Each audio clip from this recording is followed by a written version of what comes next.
Welcome to Handmade Happenings. I'm Melissa. Today is part 3 of my Disney Descendants and Tangled inspired summer project. It's time for the accessories, and this is where I'm getting in the more obvious Tangled references. First off, I am wearing this to an event, so I need a bag to hold my stuff. When looking for inspiration, I saw that the company Vera Bradley had done a Tangled post, and that it's what's called a Japanese knot bag. Now, as it happens, I have a pattern for this style of post that I used to make all the time. So it's a little unoriginal, but I am going to make that style of bag and embroider the sun from the movie on it.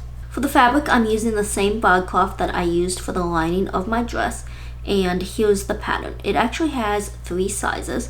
I'm using the smallest, and the thing I love about this pattern is that it has one pattern piece and you cut it out 4 times. 2 for the outside, 2 for the lining, and that's it. There's no zippers or interfacing or anything crazy like that. So I cut out 3 of the pattern pieces and left 1 as a rectangle, and that's because the rectangle will fit in my embroidery hoop better.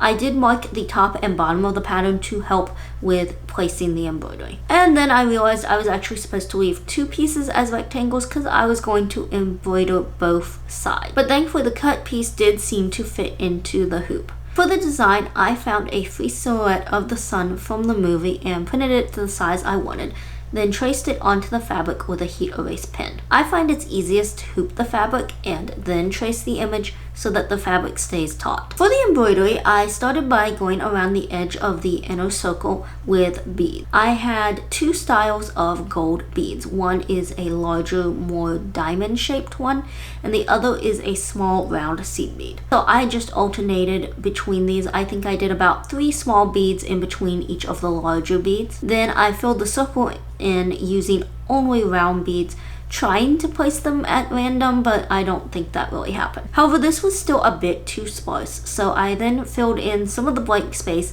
with just lines of running stitches using gold metallic thread. Then I used a back stitch to outline the rays around the circle.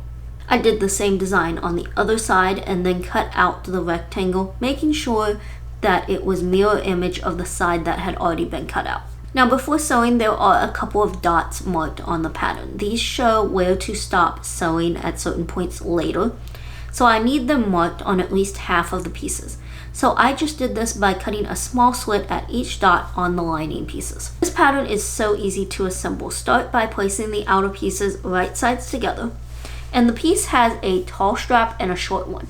So go ahead and sew the pieces together along the short edge of the long strap. Do the same for the lining, then press the seams open. Now I'm lining up the outer and lining pieces with the right sides together. Then on the long strap, find the notches and sew from one down to the other. And clip a deeper notch where the stitching starts and ends. Then sew around the curved edge, clip around the curves, and flip right sides out. Now sew the short strap together, going across the seam of the lining and the main fabric. Next is one of the trickier parts. You're going to wrap the short strap around the long one and then sew between the 2 notches there, and make sure not to catch the other strap in the stitches. I deepen these notches just like I did for the other ones and pull it right sides out. Now I'm pinning the body of the outer bag pieces right sides together, and then do the same with the lining. The strap should be sandwiched inside. And I'm sewing around the edges, being careful as I go over the seams. If you're doing this yourself, it might help to stop stitching before the seam and then kind of pull up your needle, move it over to the other side of the seam, and then continue. And I leave a gap in the lining so that I can pull it right sides out. Now to close the gap in the lining. You can use a whip stitch or a ladder stitch for a neater finish, but it's not going to be seen, so I usually just sew it shut with the machine. Now the lining can be tucked inside the main fabric, and to close this, you just loop the long strap through the short one.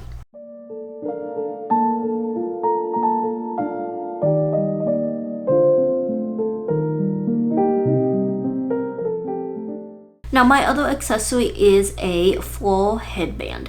I don't have a lot to say about this. It's a free crochet pattern, which I will link in the description. It's made using size 10 crochet thread, and I have this set of all different colors in small skeins from Hobby Lobby. I chose pink, blue, purple, and yellow for the flowers, and of course green for the stems and leaves. This wasn't a difficult pattern once you figured it out, but I did have a few misstarts. Of course, as soon as I turned off the camera, I figured out what I was actually supposed to do. Now, my one concern with this was whether or not it would show up in my hair.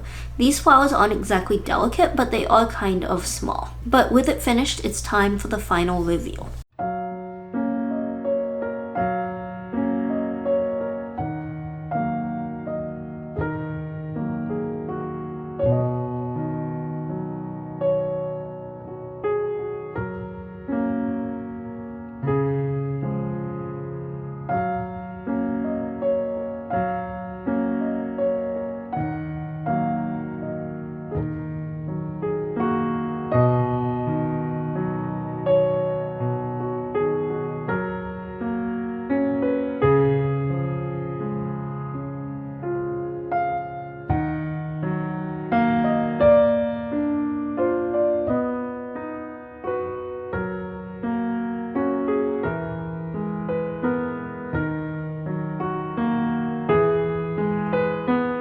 Thank you for watching, and I hope you'll join me next time for another handmade happening.